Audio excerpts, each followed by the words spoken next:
ನಡಿ ಈಗ ಶುರು ಮಾಡೋಣ.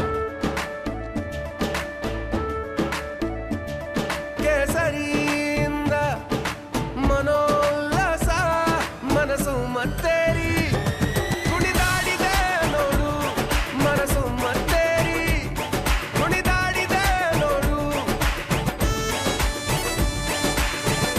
ಕ್ಷಣ ಕ್ಷಣವೂ ಆಚರಿಸಿ ಕೇಸರಿ ಹಬ್ಬ. ವಿಮಲ್ ಬಾಯಲ್ಲಿ ಹೇಳಿ ಕೇಸರಿ.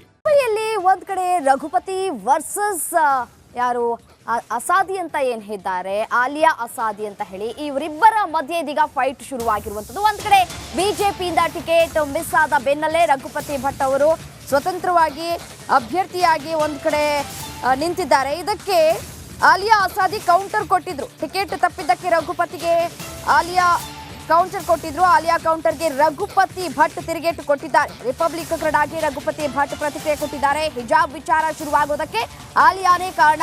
ಕಾಲೇಜು ನಿಯಮವನ್ನ ಬ್ರೇಕ್ ಮಾಡಿದ್ರು ಅವರು. ಮೊದಲು ಹಿಜಾಬ್ ತೆಗೆದು ತರಗತಿಗೆ ಬರ್ತಾ ಇದ್ರು, ಬಳಿಕ ಪ್ರಭಾವಕ್ಕೆ ಒಳಗಾಗಿ ಹಿಜಾಬ್ ಧರಿಸಿದ್ರು. ಅವರು ಮಾಡಿದ ತಪ್ಪು ರಾಜ್ಯಕ್ಕೆ ಪ್ರಭಾವ ಬೀರಿತು ಅಂತ ಹೇಳಿಕೆಯನ್ನ ಕೊಟ್ಟಿದ್ದಾರೆ, ಕೌಂಟರ್ ಕೊಟ್ಟಿದ್ದಾರೆ. ಒಂದ್ ಕಡೆ ಆಲಿಯಾ ಅವರಿಗೆ ನಿನ್ನೆ ಟ್ವೀಟ್ ಮಾಡೋದ್ರ ಮೂಲಕ ತಮ್ಮ ಆಕ್ರೋಶವನ್ನ ವ್ಯಕ್ತಪಡಿಸಿದ್ರು ಆಲಿಯಾ ಅಸಾದಿ. ದೇವನು ತಾನಿಚ್ಛಿಸಿದ್ದನ್ನ ಮಾಡಿಯೇ ತೀರುವನು ಅಂತ ಟ್ವೀಟ್ ಮಾಡಿದ್ರು. ಉಡುಪಿಯ ಹಿಜಾಬ್ ಹೋರಾಟಗಾರ್ತಿ ಆಲಿಯಾ ಆಸಾದಿ ಅವರು ಒಂದು ಟಾಂಗನ್ನು ನೀಡಿರುವಂಥದ್ದು. ಈ ವಿಚಾರವಾಗಿ ಮಾತಾಡಲಿಕ್ಕೆ ನೈಋತ್ಯ ಪದವೀಧರ ಕ್ಷೇತ್ರದ ಅಭ್ಯರ್ಥಿಗಳು ಹಾಗೆ BJP ಉಚ್ಚಾಟಿತ ಮಾಜಿ ಶಾಸಕರಾಗಿರುವಂಥ ರಘುಪತಿ ಭಟ್ ಅವರು ನಮ್ಮ ಜೊತೆಗಿದ್ದಾರೆ. ಅವ್ರನ್ನ ಮಾತಾಡಿಸ್ತೇನೆ. ಸರ್, ಹಿಜಾಬ್ ವಿಚಾರವಾಗಿ ಆಲಿಯಾ ಆಸಾದಿ ಅವರು ಒಂದು ಹೇಳಿಕೆಯನ್ನು ಕೊಟ್ಟಿದ್ದಾರೆ. ಇವತ್ತು ನಾನು ವಕೀಲೆ ವಿದ್ಯಾರ್ಥಿ, ಇವತ್ತು ರಘುಪತಿ ಭಟ್ರು ಉಚ್ಚಾಟಿತ ಅಭ್ಯರ್ಥಿ ಅಂತ ನೋಡಿ. ಆಲಿಯಾ ಆಸಾದಿಯವರು ಈ ಒಂದು ಹಿಜಾಬ್ ಇಶ್ಯೂ ಪ್ರಾರಂಭ ಆಗಲಿಕ್ಕೆ, ಈ ರಾಜ್ಯದಲ್ಲಿ ಹಿಜಾಬ್ ಇಶ್ಯೂ ಕಾರಣ ಆಗಲಿಕ್ಕೆ ಅವರ ಜೊತೆ ಇರುವಂಥ 6 ಜನರು ಕಾರಣ. ಆ ಕಾಲೇಜಲ್ಲಿ ಹಿಂದಿನಿಂದ ಹಿಜಾಬ್ ತೆಗೆದಿಟ್ಟು ಕ್ಲಾಸ್ ರೂಮಿಗೆ ಹೋಗುವಂಥ ಪದ್ಧತಿ ಇತ್ತು 2003ನೇ ಇಸ್ವಿಯಿಂದಲೂ.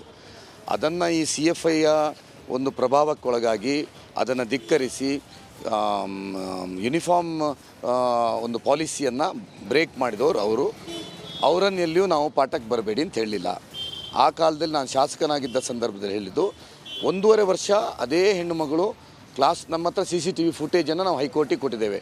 ಅದೇ ಕ್ಲಾಸ್ ರೂಮ್ ಒಳಗೆ 1.5 ವರ್ಷ ಕ್ಲಾಸ್ ರೂಮ್ ಒಳಗೆ ಹಿಜಾಬ್ ಹಾಕ್ಕೊಂಬಂದು ತೆಗೆದಿಟ್ಟು ಪಾಠಕ್ಕೆ ಇಳಿದಂಥ ಹುಡುಗಿ ಡಿಸೆಂಬರ್ನ ನಂತರ ಈ CFI ಅವರ ಪ್ರಭಾವಕ್ಕೊಳಗಾಗಿ ಅವಳು ಆ ಥರ ಆದದ್ದು.